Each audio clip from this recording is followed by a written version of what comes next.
Hadirin disilakan duduk kembali.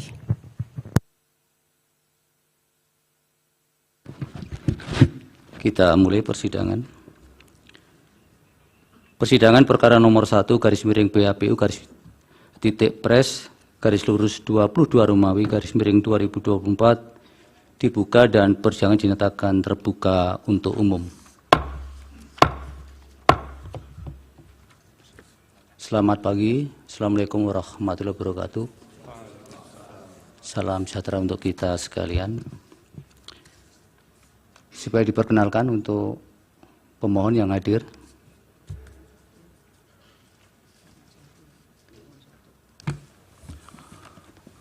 Terima kasih Yang Mulia. Mohon izin kami mengenalkan dari pemohon yang hadir hari ini. Alhamdulillah langsung hadir Bapak Haji Anies Rashid Baswedan PhD, Bapak Dr. Honoris Causa Haji Muhaimin Iskandar sebagai pasangan calon, dan Kapten Timnas Marskal Madya TNI Purnawirawan Muhammad Shogi Sarjana Sosial MM. Sedangkan dari kami kuasa hukum hadir Bapak Dr. Heru Widodo, Ahmad Wakil Kamal, Dr. Bambang Wijayanto, Dr. Refli Harun, Dr. Herman Kadir, dan Sugito Atmo SHMA, dan Pak Zainuddin Paru SHMA, dan Zaid Musafi SHMA, dan terakhir saya sendiri Dr. Ari Yusuf Amir SHMA. Baik, terima kasih Yang Mulia. Baik, terima kasih Pak Ari. Atas perkara ini masih ada satu yang belum dikenalkan katanya. Oh maaf, satu lagi Dr. Anang Zubaidi SHMA. Ya. Jangan nggak dikenalkan nanti. Ya, terima kasih. Mohon maaf Yang Mulia. Baik, atas permohonan 01 ini, 01 garis miring PHPU dan seterusnya 2024 ini, Mahkamah juga sudah menerima permohonan pihak terkait, dan Mahkamah sudah mendeklar untuk menerima permohonan dimaksud. Oleh karena itu supaya diperkenalkan pihak terkait yang hadir. Terima kasih Yang Mulia. Kami yang hadir pada kesempatan ini ada 14 orang. Pertama saya sendiri, Yusril Iza Mahendra. Yang kedua, Profesor Dr. Otto Hasibuan di sebelah saya ini. Kemudian Dr. Fahri Bahmid. Nomor 4, Maulana Bungaran, sebelah kiri saya ini. Kemudian di belakang ada Profesor Dr. Otto Cornelis Kaligis. Kemudian nomor 6, Dr. Hotman Paris Hutapea. Nomor 7, Zul Armain Aziz. Nomor 8, Prensin Yustasia. Nomor 9, Rifai Kusuma Negara. 10, Dr. Nikolai Aprilindo. Nomor 11, Nurul Firdausi. 12, Rehan Hudiana. 13, Sordame Purba. 14, Yakub Putra Nababan. Sedangkan pemohon prinsipal, Yakub Putra Hasibuan. Mohon maaf. Pemohon prinsipal tidak hadir pada kesempatan ini. Yang Baik, terima kasih Prof. Bukan pemohon. Dari Bawaslu nanti dari KPU termohon sebagai penutup tadi pembukanya pemohon. Silakan Bawaslu yang hadir. Assalamualaikum warahmatullahi wabarakatuh. Selamat pagi, salam sejahtera. Hadir dari Bawaslu, saya Rahmat Bagja, Ketua Bawaslu. Samping kiri Bapak Toto Haryono, anggota Bawaslu RI. Samping kiri lagi Ibu Loli Suhenti. Demikian Yang Mulia, terima kasih. Assalamualaikum warahmatullahi wabarakatuh. Baik, dari termohon silakan. Terima kasih Yang Mulia. Assalamualaikum warahmatullahi wabarakatuh. Hadir langsung pada sidang pagi ini prinsipal Bapak Hasyim Asyari, Ketua KPU, dan beliau ingin menyampaikan langsung anggota-anggota KPU yang hadir, Yang Mulia. Assalamualaikum warahmatullahi wabarakatuh. Yang Mulia Majelis, prinsipal hadir, Mas Idam Holik, Mas Yulianto Sudrajat, Mas Agus Melas, anggota KPU, dan saya sendiri Hasyim Asyari. Terima kasih. Assalamualaikum warahmatullahi wabarakatuh. Dilanjutkan Yang Mulia, untuk kuasa hukum yang hadir, ada Pak Zahru Arkom, Bapak Muhammad Ruliandi, Bapak Imam Munandar, Bapak Mukhtar Said, Bapak Wildan Sukoya, Bapak Edo Ermansyah,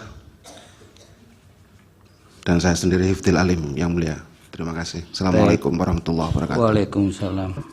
Baik, sebelum kita melangkah ke agenda persidangan pada pagi hari ini, untuk pihak terkait tanpa prinsipal kuasa hukumnya ada 14 ya, Prof. Yusril? 14 orang yang mulia tanpa kehadiran prinsipal. Baik. Jadi kalau kita sepakat bahwa sebenarnya kan 12 plus 2. Tapi kalau kemudian hari ini kita terima seperti itu, ke depan kalau memang tidak ada prinsipal, kemudian bisa digantikan dengan kuasa hukum, sepakat ya? Baik. Kami setuju, Mulia. Baik. Agenda persidangan pada pagi hari ini adalah yang utama untuk penyampaian pokok-pokok permohonan yang nanti akan disampaikan oleh kuasa hukum pemohon atau mungkin dari prinsipal, tapi perlu diingatkan oleh mahkamah bahwa juru bicara untuk masing-masing pihak dibatasi hanya 2 orang. Boleh berganti ketika agenda persidangan sudah lain. Kalau masih tetap agendanya sama, tetap hanya 2 orang. Misalnya pada pemeriksaan saksi nanti, saksi yang pertama, juru bicara yang 2 pertama mungkin lelah atau capek, pengen diganti silahkan. Tapi tetap batasannya maksimal 2. Itu ilustrasinya. Baik, silahkan untuk pemohon. Apakah langsung pada pokok atau ada sesuatu dulu yang mau disampaikan sepanjang untuk sebelum pokok tidak lebih dari 5 atau 10 menit? Kami mohon izin untuk lebih dahulu dari prinsipal pemohon langsung menyampaikan. Silakan. Ya, Sepanjang terima kasih. waktunya tidak lebih 10 menit. Silakan. Terima kasih Yang Mulia. Di mimbar boleh, Bapak?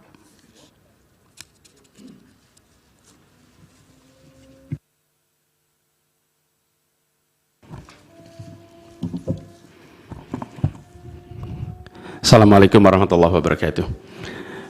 Yang Mulia Hakim Mahkamah Konstitusi, hari ini adalah sebuah momen yang sangat penting dalam sejarah kita.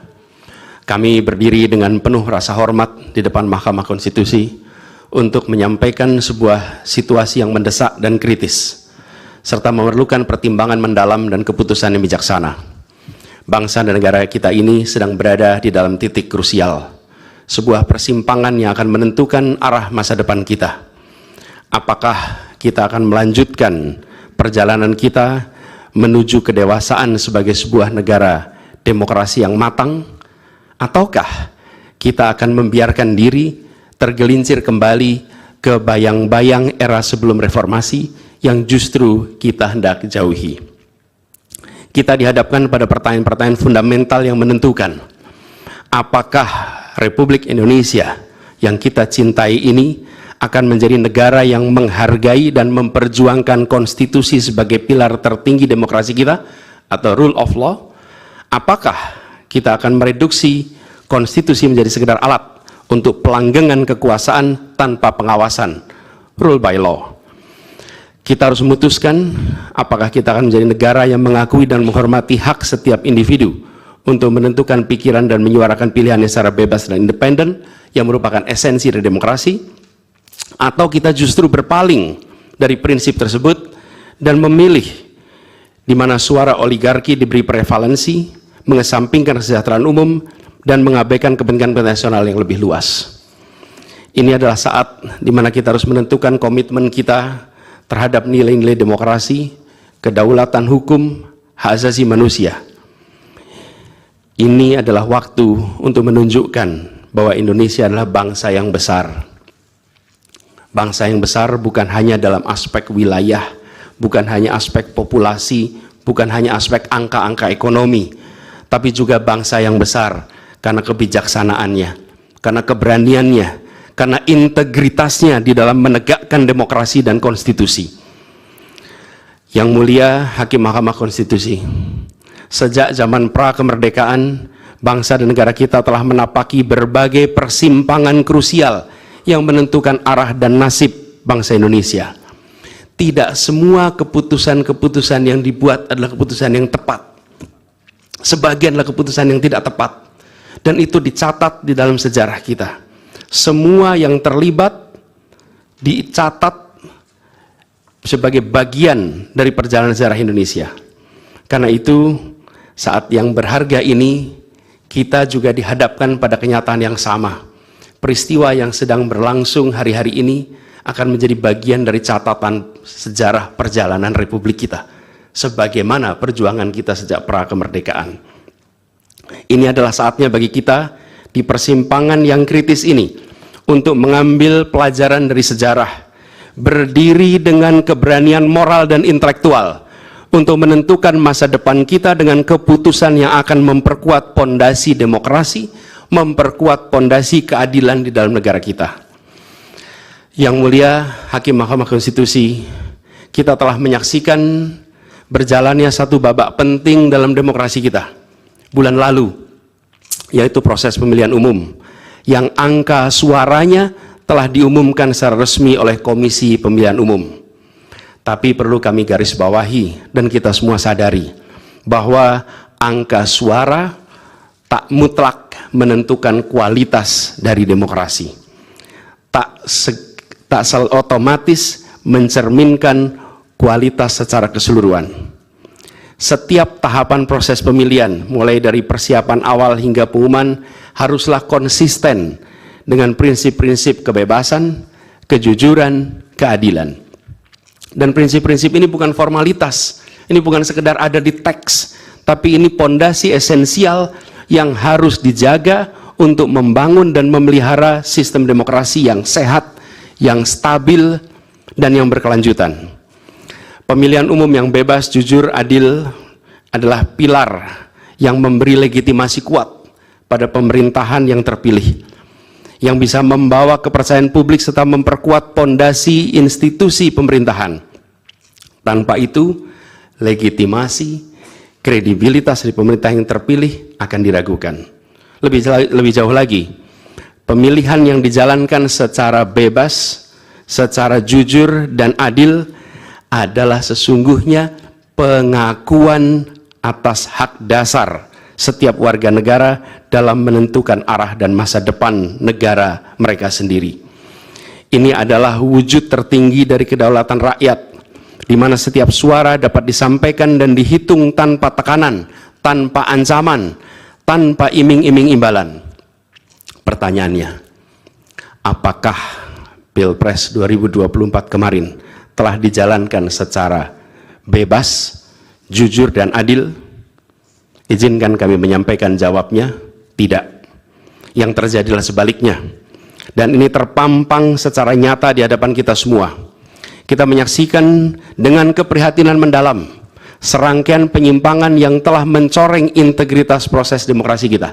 Mulai dari awalnya, independensi yang seharusnya menjadi pilar utama dalam penyelenggaraan pemilu telah tergerus akibat intervensi kekuasaan yang tidak seharusnya terjadi. Di antara penyimpangan yang kita saksikan adalah penggunaan institusi negara untuk memenangkan salah satu calon yang secara eksplisit tidak memenuhi kriteria yang ditetapkan. Terdapat pula praktek yang meresahkan, di mana aparat daerah mengalami tekanan, bahkan diberikan imbalan untuk mempengaruhi arah pilihan politik, serta penyalahgunaan bantuan-bantuan dari negara, bantuan sosial yang sejatinya diperuntukkan untuk kesejahteraan rakyat, malah dijadikan sebagai alat transaksional untuk memenangkan salah satu calon. Bahkan intervensi ini sempat merambah hingga pemimpin Mahkamah Konstitusi.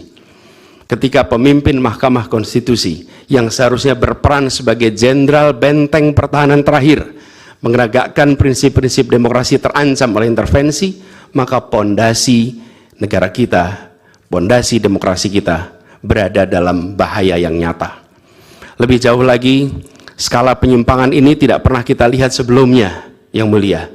Kita pernah menyaksikan penyimpangan seperti ini di skala yang kecil, pilkada, populasi kecil, tapi dalam skala yang amat besar dan lintas sektor baru kali ini kita semua menyaksikan. Karena itulah nanti izinkan kami nanti melalui tim hukum nasional dan Timnas Amin akan menyampaikan seluruh argumen dan bukti-buktinya atas penyimpangan dan pelanggaran kepada Yang Mulia Majelis Hakim Mahkamah Konstitusi ini. Kami, Waktunya 2 menit lagi. Yang Mulia Hakim Mahkamah Konstitusi yang kami hormati, kami muliakan. Apa yang kita saksikan ini bukanlah peristiwa biasa. Ini adalah titik klimaks dari sebuah proses yang panjang. Penggerogotan atas demokrasi, di mana praktek-praktek intervensi dan ketaatan pada tata kelola pemerintahan secara pelan-pelan tergerus. Oleh karena itu, Yang Mulia Hakim Mahkamah Konstitusi, di hadapan Yang Mulia, kini terbentang satu momen paling krusial dalam perjalanan demokrasi kita. Di pundak Yang Mulia terpikul tanggung jawab yang amat besar untuk menentukan arah masa depan demokrasi kita. Apakah kita akan melangkah dalam persimpangan jalan ini menjadi sebuah republik dengan rule of law atau rule by law? Demokrasi yang makin matang atau kemunduran yang sulit untuk diluruskan di tahun-tahun ke depan? Bila kita tidak melakukan koreksi saat ini, maka akan menjadi presiden ke depan di setiap pemilihan di berbagai tingkat. Bila kita tidak melakukan koreksi, maka praktek yang terjadi kemarin akan dianggap sebagai kenormalan dan menjadi kebiasaan, lalu menjadi budaya, dan akhirnya menjadi karakter bangsa. Yang Mulia Majelis Hakim Mahkamah Konstitusi, dengan rasa hormat dan penuh harap, mohon peristiwa ini jangan dibiarkan melewat tanpa dikoreksi. Rakyat Indonesia menunggu dengan penuh perhatian, dan kami titipkan semua ini kepada Mahkamah Konstitusi yang berani, independen, untuk menegakkan keadilan dengan penuh pertimbangan. Kami mendukung Yang Mulia untuk tidak membiarkan demokrasi ini terkikis oleh kepentingan kekuasaan yang sempit, tidak membiarkan cita-cita reformasi yang telah lama diperjuangkan menjadi sia-sia. Tindakan dan keputusan Mahkamah Konstitusi terkait dengan jadwal pemilihan kepala daerah serentak serta keputusan penghapusan pasal pencemaran nama baik telah memberikan kepada kami harapan bahwa independensi, keberanian, ketegasan dalam menegakkan keadilan hadir kembali di Mahkamah Konstitusi ini. Kami memohon kepada Hakim Konstitusi yang kami muliakan untuk menerapkan kebijaksanaan dan keadilan dalam setiap keputusan perkara yang kami ajukan, menjadi penjaga yang teguh atas nilai demokrasi, dan memastikan bahwa konstitusi tetap menjadi panduan utama dalam membangun masa depan bangsa yang lebih adil dan sejahtera. Semoga sejarah mencatat dan menjadi saksi atas dedikasi dan komitmen yang mulia untuk mempertahankan integritas dan martabat demokrasi dan konstitusi kita. Kepada Hakim Mahkamah Konstitusi yang kami muliakan, harapan besar dan tinggi itu kami titipkan. Terima kasih. Assalamualaikum warahmatullahi wabarakatuh. Waalaikumsalam.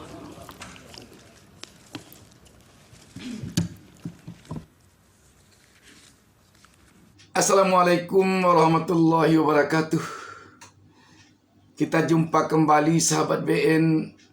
Baru saja kita melihat tayangan momen penting sidang perdana gugatan dari paslon presiden dan wakil presiden nomor urut 1 Anies Baswedan Muhaimin Iskandar terhadap dugaan kecurangan Pilpres 2024. Dari apa yang disampaikan oleh Anies Baswedan tadi, kita melihat ini benar-benar sangat menyentuh apabila kita memang menginginkan tetap adanya demokrasi di Republik ini, tetap tegaknya konstitusi di Republik ini. Gambaran tentang penyelenggaraan pemilu tahun 2024 ini yang sangat dapat diduga dipenuhi oleh berbagai bentuk kecurangan. Tampak sekali dari apa yang disampaikan oleh Anies Baswedan ini. Memang pertanyaan besar yang harus dijawab sekarang ini, terutama tentu oleh Hakim MK. Apakah kecurangan yang terjadi di dalam penyelenggaraan pemilu 2024 ini, baik pilpres maupun pemilu legislatif, akan dijadikan ini kebiasaan sehingga di masa mendatang akan menjadi karakter bangsa, ataukah akan diakhiri sampai di sini sehingga ke depan Indonesia kembali kepada cita-cita kemerdekaan Republik Indonesia, yakni masyarakat yang adil dan makmur. Makmur dalam keadilan, adil dalam kemakmuran, yang ditunjukkan dengan perjalanan demokrasi yang benar-benar sesuai dengan apa yang diinginkan oleh cita-cita kemerdekaan negara Republik Indonesia ini, yakni demokrasi Pancasila.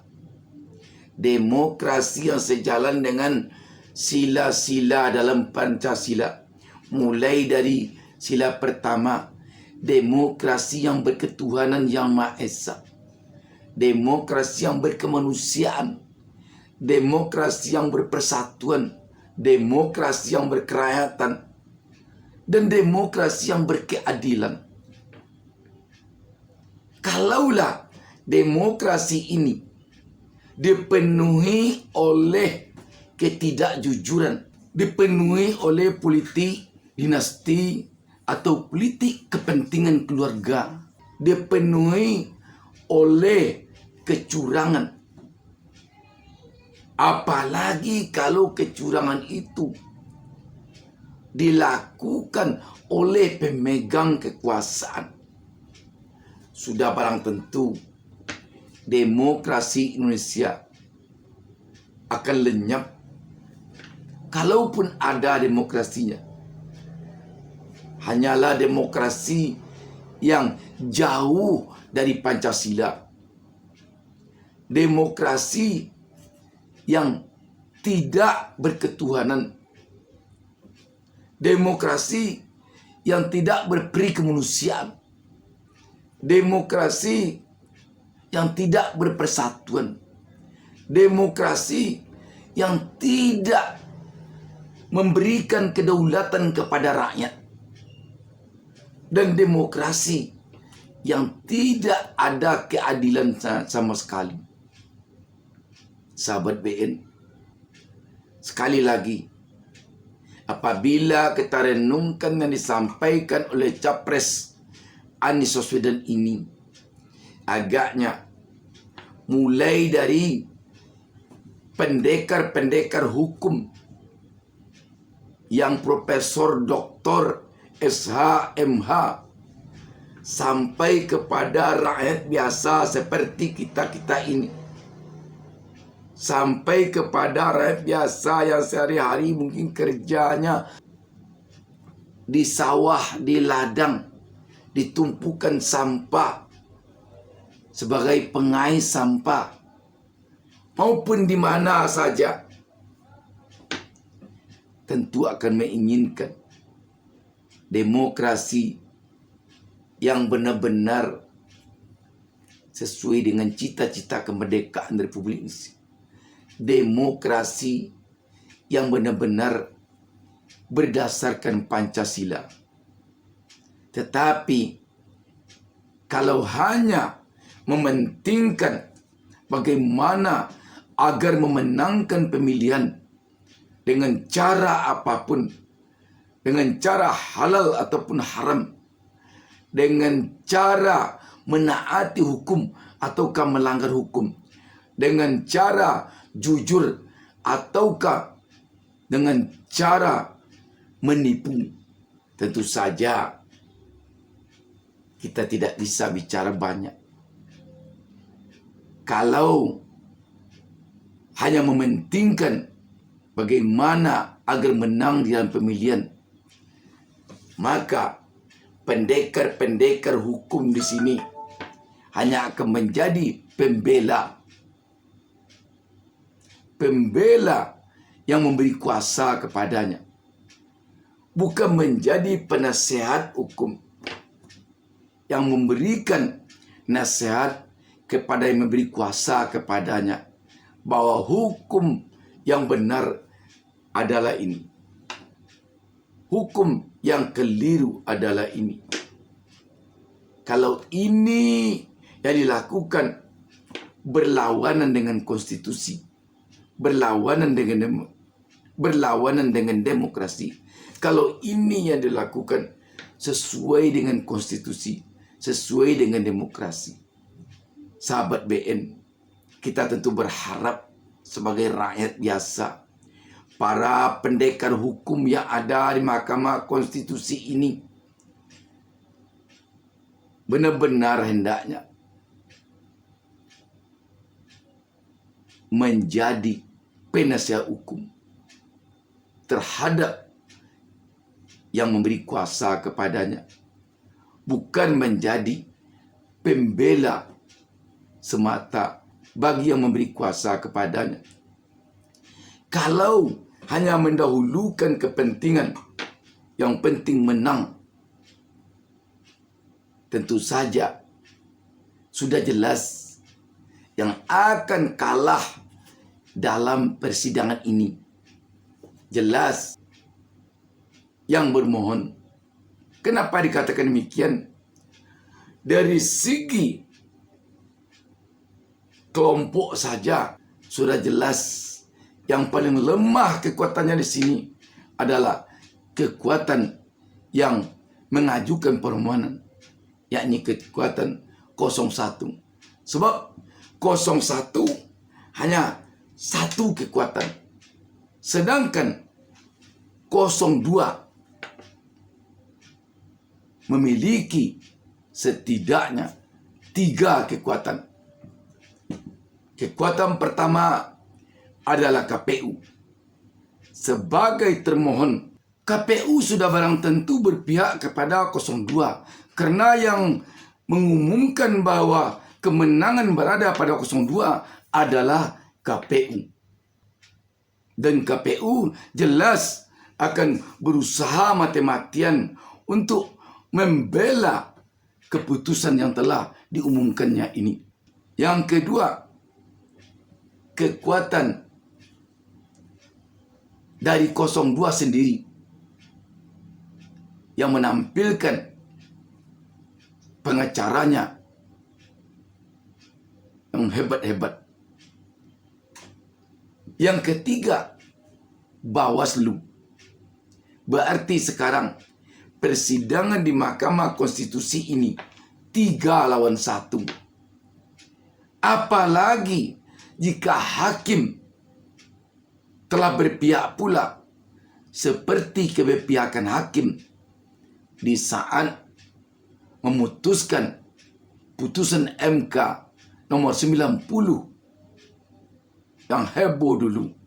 Tentu sudah 1 lawan 4 jadinya. Sahabat BN yang diharapkan oleh rakyat, walaupun langit akan runtuh, bumi akan tenggelam, namun keadilan hendaknya harus jugalah ditegakkan. Kalau kita memang benar-benar mencintai sepenuh hati negara dan bangsa kita ini, yang bukan hanya cinta karena menginginkan kekuasaan saja, tanpa menghiraukan halal dan haram, tanpa menghiraukan kecurangan dan penipuan. Demikian sahabat. Wassalamualaikum warahmatullahi wabarakatuh.